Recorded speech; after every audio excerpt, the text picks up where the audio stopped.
Hello students, welcome once again to Ambai's A Kitchen in the Corner of the House. We are analyzing the story and today we'll be taking the episode of Gigi's illness. Gigi's worst attack had happened when they had come to Ajmer for holy holidays. And she had this attack while she was trying to perform the duties. She was trying to checking the ingredients needed for cooking, and her keys were tucked at her waist as usual. And when she came to the fridge to check out the things, she suddenly had an attack and she falls down.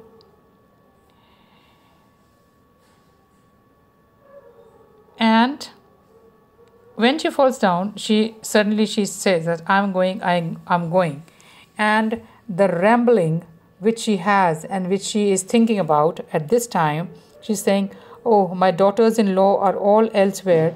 That wretched Badi Gigi will rule the kitchen. Hey Bhagwan. Now look at the priority of hers when she is so ill and she's falling down and she feels that now she's going to faint. She's thinking that all her bahus, that is all her daughters-in-law are going, they are away. And now Badi Gigi is going to take over rule the kitchen. Now, these women, when they feel that they have the power, they rule the kitchen. So they think themselves to be the queen of the kitchen. They do not understand that this is a bondage. They feel that kitchen is their empire, it is their kingdom. And women, they enter that enclosed world of kitchen and they proudly call it their kingdom. And they feel that they are making very earth-shaking decisions, like today we'll have mutton pulao and tomorrow let it be puri masala. So this way, Gigi, even at this juncture, she is thinking about that the power of the kitchen, that who's going to rule the kitchen. Then when she falls down and doctors attends to her, and then when she opens her eyes, first she makes sure that her keys are at the waist, and then she asked, what are you cooking for the evening meal? She asked. And when they answered, she grumbled, Why didn't I say cauliflower? Did she change it? Did she think I was going to die? Now here, the person who rules the kitchen, or who has a say in the kitchen, that what is going to be made and what not, it is supposed to be the master or the mistress of the kitchen. And when she finds out that she had actually ordered to make cauliflower and that menu had been changed, so what thing which strikes her is that Badi Gigi must have changed it. That is, she is wresting the power from her, and Badi Gigi must have changed the menu. But the actual fact is that there was no cauliflower. That is why that sabji was not made. But she has the feeling. She said, did she think that I was going to die? So he said, no, Gigi, that there was no cauliflower. That is why we did not make it. Now here, actually, if you feel there is the war of food war, or you can say this is the power struggle. Why? Because Gigi and Badi Gigi. Actually, Badi Gigi was as young as Papaji. That Papaji, when Papaji's father had married, Badi Gigi was just 17 years old and Papaji was also 17 years old. So actually, Badi Gigi and Gigi are mother-in-law and stepmother-in-law and daughter-in-law. But the age difference is only of 2 years. So Badi Gigi had ruled, Badi Gigi was the previous boss, and she had ruled tyrannically and all the powers. But when when Badi Gigi's husband died, that all the powers were lost when she became a widow. And within 10 days of death of Badi Gigi's husband, Gigi was crowned the prince, the mistress or the queen. So what happens is that Gigi was crowned into the power in the kitchen, and she had control over the spices, the dry fruits, and all these things. Now the keys which these women they carried, especially Badi Gigi in the previous times, and now Gigi, she has the keys not to the jewelry or not to the treasure chest, but she had the keys to the spices that were cardamom, peppercorns, raisins, sugar, ghee, cashew nuts, and all these things. And she had restricted all these things, and whoever wanted things to be taken out, then they were subjected to severe catechism. They were questioned that why do you need it, or what happened to the ghee that I gave you yesterday, and all sorts of these things. So these questions, they actually show the power that this Gigi has. So, but here Meenakshi says that power does not come to the woman. What is the strength of women? The strength of women is not in the food that was given in the appropriate measure and jewelry that weighs down ears and necks and forehead.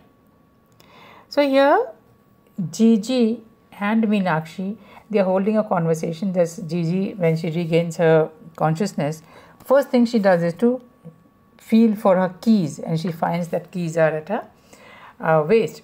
But Meenakshi wants to tell her that the power which she feels is not through the food, and it is the power which she derives from Papaji, the authority which she derives from Papaji, and it is not her own.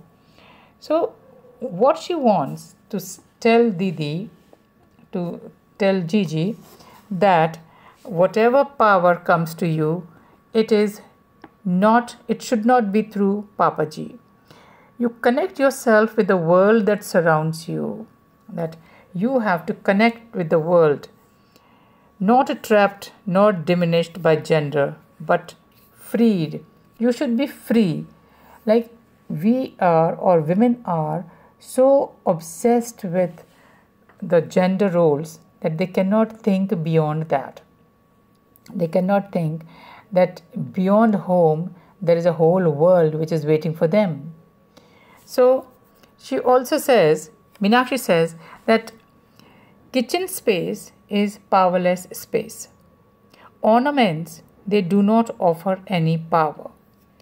Not real power, no liberty of thought. Now, what is the real power? That you have the liberty of thought. As I told you, remember that Meenakshi has this power, the liberty of thought. She questions the patriarchal notions. She questions Papaji, and she also gives recommendations or her advice for the advancement of kitchen. That's a different thing, that she does not succeed in it, but still she has that independence of thought. And all these authority, it comes from Papaji's kitchen space authority. It's a powerless space. The power is only as long as your husband is ruling. You derive the power from the husband. Like when Badi Gigi's husband was alive, she was the mistress of the house. And now when her husband dies, then Papaji, that is Gigi's husband, she became the mistress of the house. So, and even these ornaments which they wear, they do not offer any power. So actually there's a very beautiful description in this, that what these jewelry or these ornaments do. They said, on page number 184, second paragraph, from that dimly lit, narrow-windowed kitchen, there were hands reaching out to control, like the 8 tentacles of the octopus.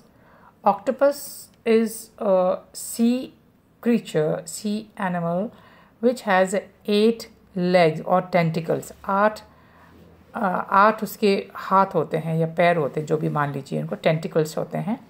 And it is like octopus which lives in the sea, and they reached out to bind them. It is about binding of women. Tightly, and the women accepted these bonds with joy. और औरतें भी अपने इन bonds को, इन बेड़ियों को बहुत खुशी खुशी accept कर लेती हैं. How? If their waists are bound, they call them jeweled belts. जैसे कमरबंद, अगर कमर पे होता है, if they are wound, जैसे अगर देखें तो सब चीज़ बंधी हुई होती है, like if you tie the waist or the कमरबंद, so they are like jeweled belts. And if their feet were held back, they call them anklets. अगर पायजेब हैं, वो भी अपने पैरों का बंधन है. And if they touch their foreheads, अपना माथा है, वो भी, जिसके माथा बंधा हुआ है, like टीके से या गोरबंद से, they call them crowns. उसको crown कहते हैं. And the women entered a world that was enclosed by wire on all 4 sides.